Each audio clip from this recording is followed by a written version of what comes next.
welcome to ISTV English News, and let's have the top stories on ISTV News today. Failure of the state government to make water available to people is deprivation of human rights, says coordinator of Center for Human Rights Studies.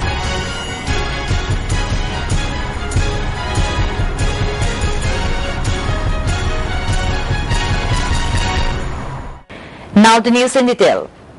Coordinator of Center for Human Rights, Manipur University, Dr. M. Suresh Kumar, described the failure of the state government to take up steps effectively to make water, which is essential for survival, available to the people as a clear case of deprivation of human rights.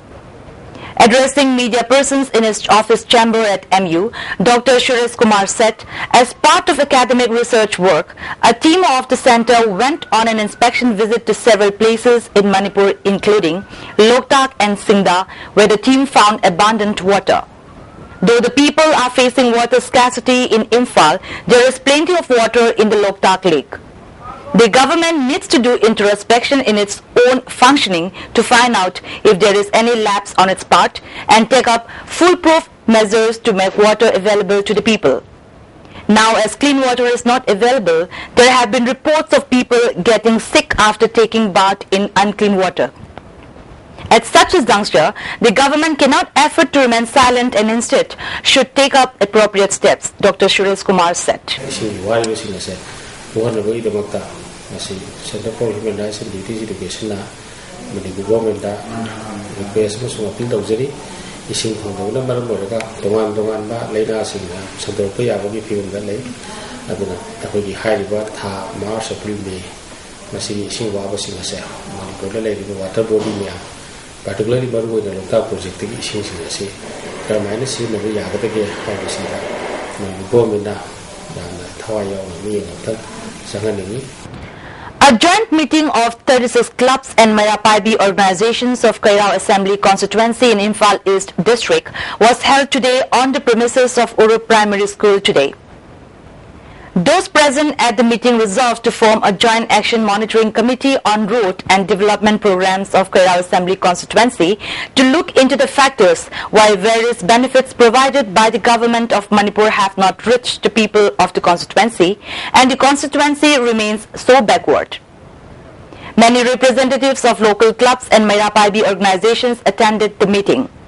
Social worker and Vice President of Manipur Pradesh Trinamool Congress, M.I. Khan, was the chief guest at the meeting.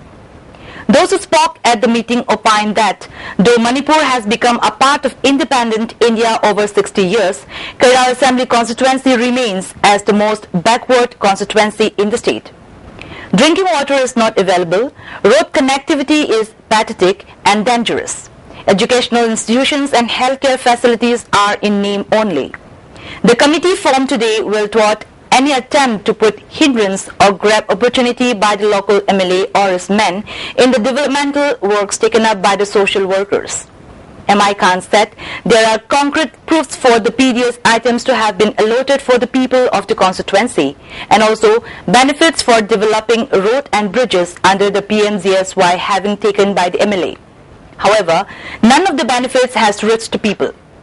Instead of blaming the government, we should join hands to find out those involved in the swindling the rights of the people and try to ensure that the same benefits reach the people. Only when we work sincerely, equal development and unity could be brought about, M.I. Khan said. Nasi, package number 3048, 3028, 3027, package Taraga Humdoi, Kairao Kendra implement Togre. High Taraum do say quality maintain Togdaba.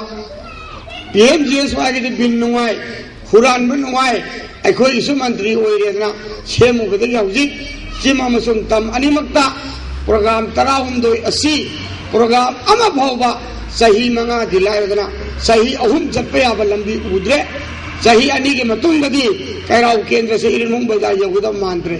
The 9th Mega Marathon race with the motto, Run for Your Nation, organized by United People's Front, UPF, was held today. Works Minister Dr. K.H. Ratan Kumar flagged off the marathon from Kumanlapak Sports Complex. MLA of Nauya Pakanlapa, R.K. Anand, and many other distinguished persons attended the flag-off ceremony. Speaking to media persons, Minister Ratan Kumar appreciated the organizers for organizing such a mega marathon. If such event is organized regularly, it will not only enhance sport spirit among the people, but also make Manipur the strongest powerhouse of sports. Manipur si sana kona bagi lamda adum koi maming chatna lai ko mega marathon si mamang da koi ju koi na satro wing de isamuk sudum chen ba yaujare le sang sen na chatharak pani masina koi ki hogalai ba youth sing hai tare masida lot of inspiration ama pi ge ne khalle aduga makoi gi sports ki lamda lak pa su masina achouba makoi da koi gi contributory factor amasu yam chaunu oi ge ne khalle aduna I wish the mega marathon all the very best, grand success. MLA R.K. Anand said the initiative taken up by the UPF is quite commendable and it will encourage the young talented sportspersons of the state a great deal. Besides, it will instill a sense of patriotism in the mind of the youth. In all, about 1,000 athletes, both men and women, participated in the mega marathon race. The nation as a whole, I think. So, see workload see perpetuate my answer to the sense of confidence and sense of patriotism instilled by the organizers in the marathon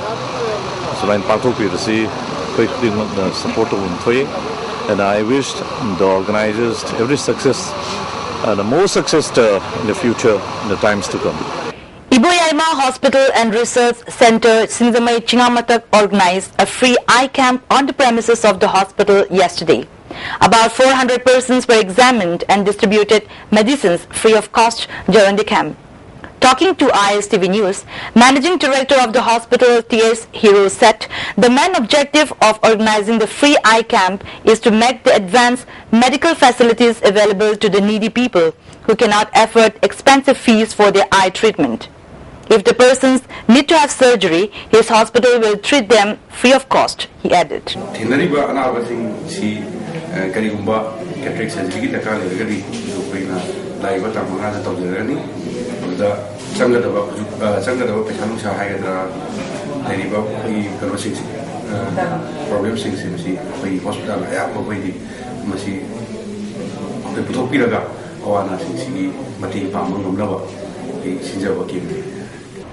Now the national and international news.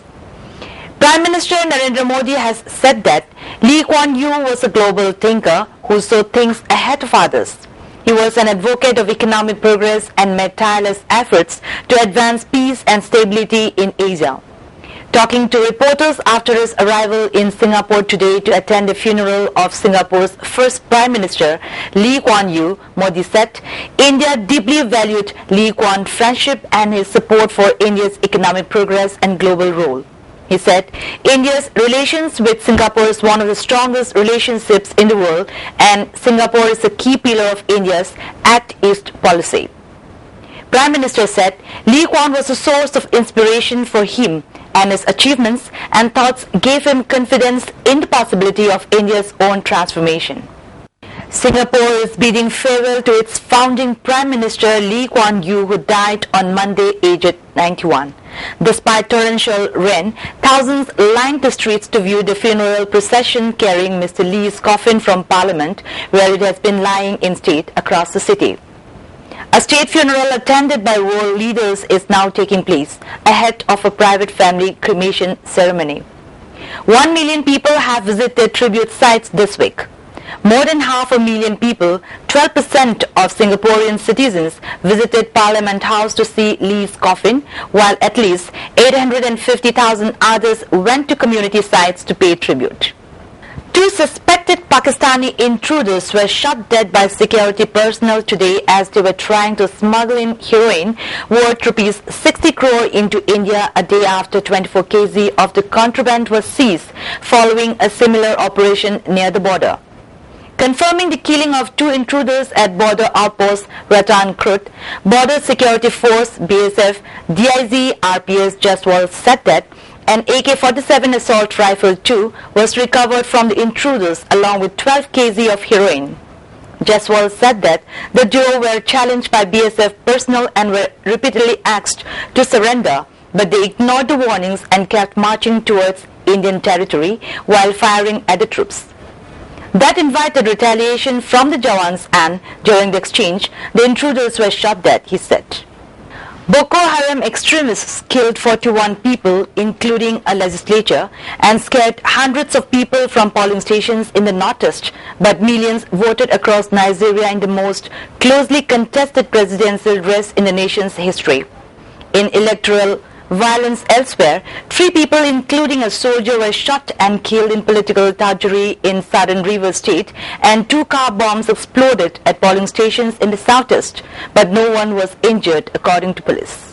Saudi Arabia's navy evacuated dozens of diplomats from Yemen, and the United Nations pulled out international staff after the third night of Saudi-led airstrikes trying to stem advances by Iranian allied Houthi fighters.